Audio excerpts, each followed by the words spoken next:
we play social sport, a lot of us, and I know you boys play golf a lot, and some of our good friends play tennis, and they're having an issue with one of their players about the dubious line calling when you've got to call it yourself, whether it's in or out. And the only man I know to turn to give the advice on how to deal with this is in Forsler. So before he goes, and I know he's wandering off on his push bike shortly, he wants to go, but what advice would you give my friends who have got someone who is a dubious line caller in his own favour?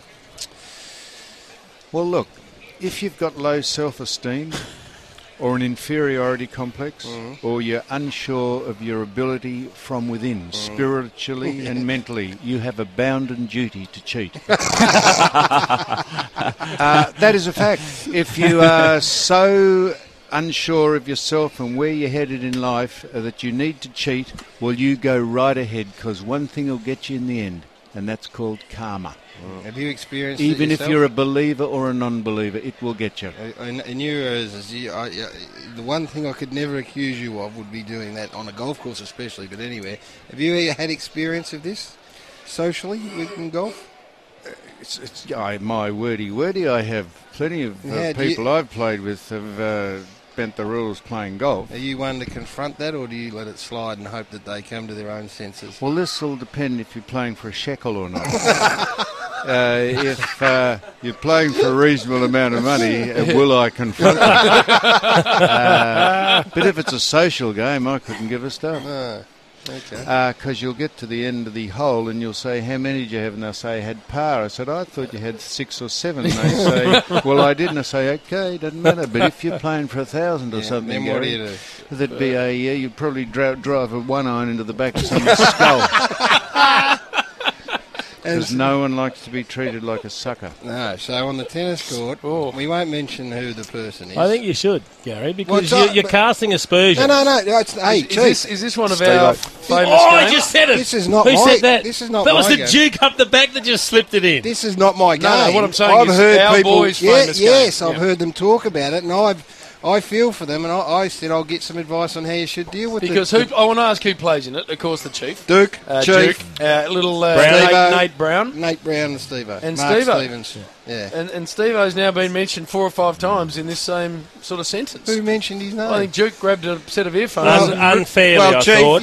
you play. Steve-O's a very good tennis player. A very good tennis player. And calling of the line balls. He's got a keen eye.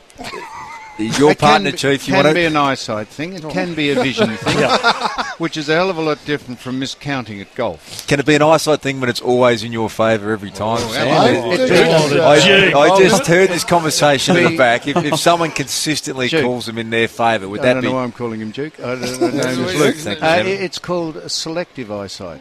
And that is a thing that sweeps the world, is selective hearing, selective vision, selective anything. In defence of Steve-O, who is not here to defend himself. Are you naming him now? No, Why are you defending because him? Duke's casting aspersions upon him. Right. He's a very, very talented player, and he doesn't get it wrong too often.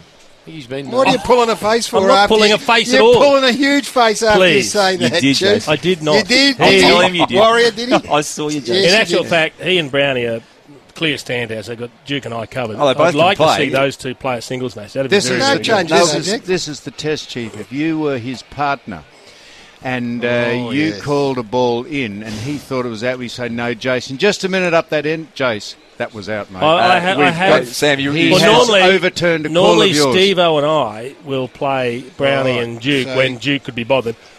I've overruled him a couple of times. I'm asking the other way around. Has he ever overruled you when you've called a ball in? He said, no, mate. In fairness to the team we're playing, Never. that was out. Never.